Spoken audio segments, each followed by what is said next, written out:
Welcome to another episode of The Road Truth. As always, I'm your host, BX Bad Boy. And today, as you can tell from the background, we're going to talk about the Justice League, the Snyder release, and my review on it, because I've seen the whole movie. I'm going to try not to do any spoilers, but I can't promise anything. Stay tuned.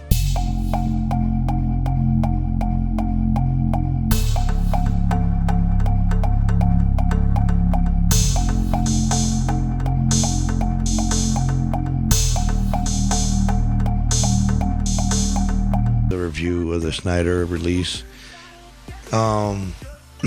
is 4 hours fucking long to start with. Now, Birdman did a review on this. I don't know if CinemaSins did a review on it yet, but it's this simple. It's a dragged out story. This is the novel edition. It's the only way I can put it is a graphic novel.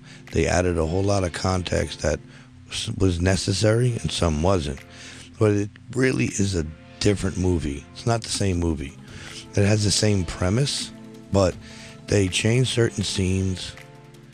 Like when they were talking over the mother box, that scene is different than it was in the 2017 version.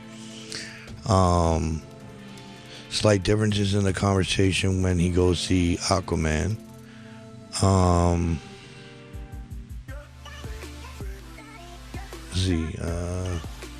The introduction of actual images of Darkseid.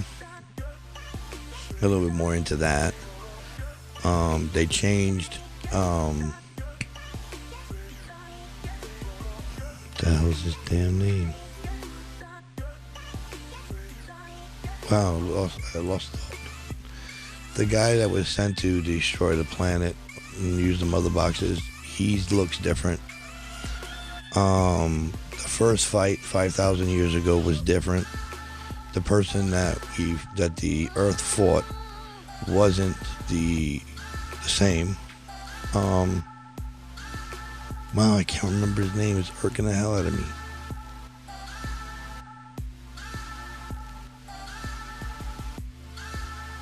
Yeah, it's really pissing me off. Hold that thought, because I need to find out who and what, because it's really pissing me off. Okay, I'm back. Steppenwolf.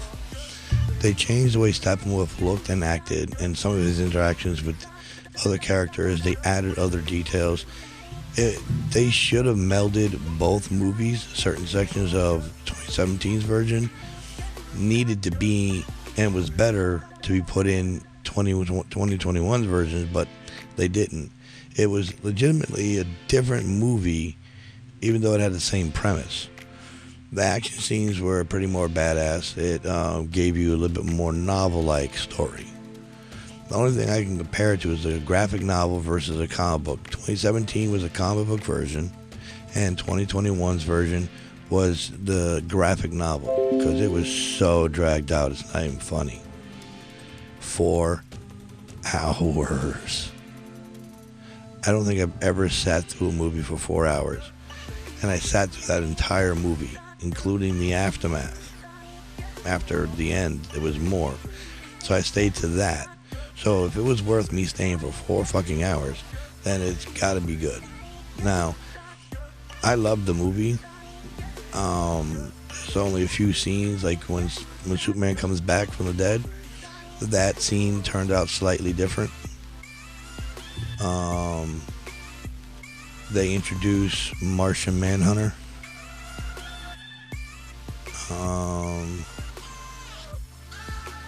Let's see, that's pretty much it of the additives and the changes, but they were good changes and good additives.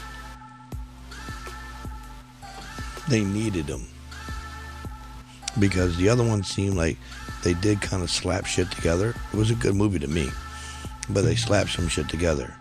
Oh, also, how the mother boxes take over the Earth is different. You know, the aftermath after they combine, totally different. I prefer the 2017's version, not the 2021, but they both were damn as good.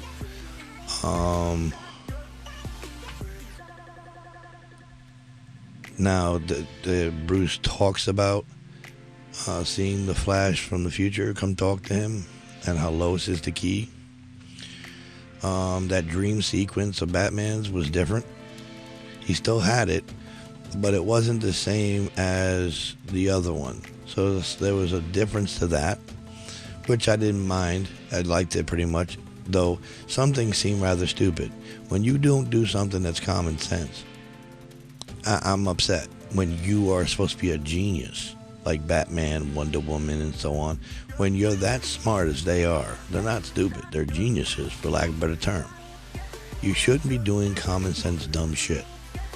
Like, for instance, in the scene, they're trying to hide from Superman. But then Batman stands outside in the open and has a fucking conversation like, hey, we're in the open, nobody can see us. Bullshit.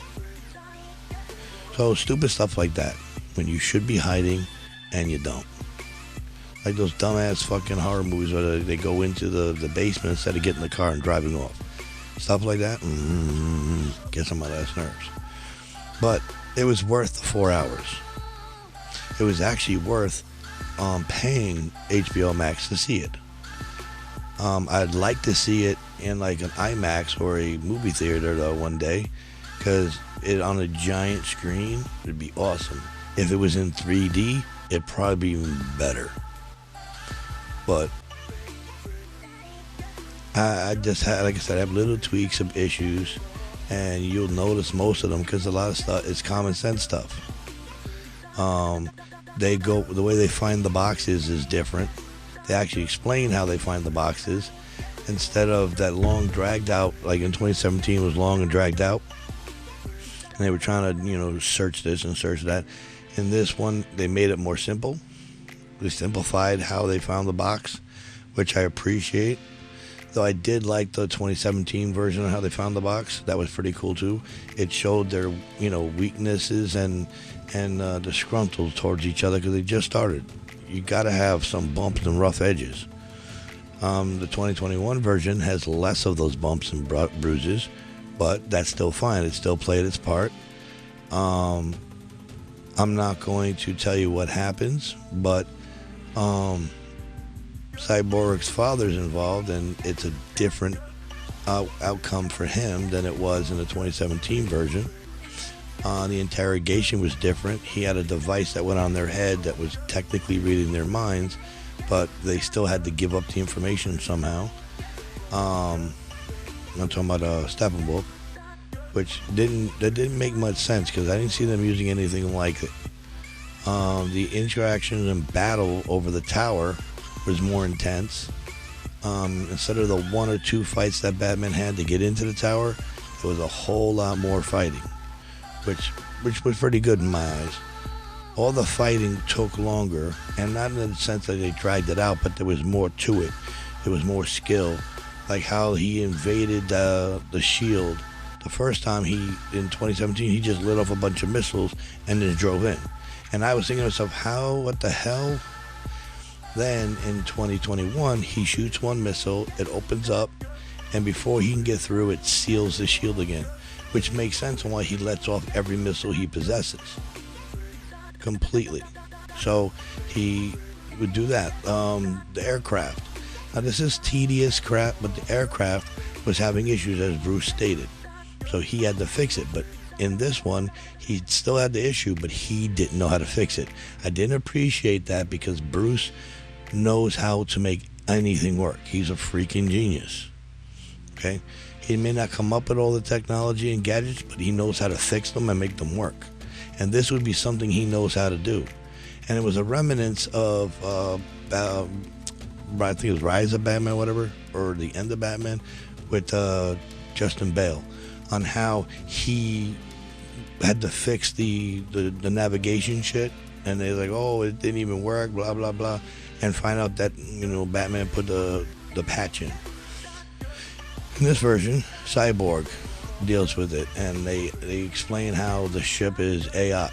So they didn't elaborate on it, and that's another part that was a little upsetting. They didn't elaborate on the AI of the spacecraft or the ship or the plane, what do you want to call it.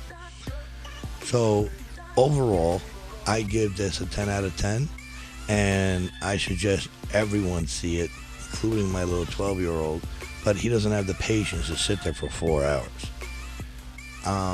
And he probably won't be able to deal with the graphic novel of it all. If you like graphic novels, this is a perfect movie for you. If those type things bother you, I would start to watch it maybe, or not at all. When it comes to fight scenes, 10 out of 10. When it comes to storyline, 10 out of 10. It's a different point of view, but it's the same road, so works for me.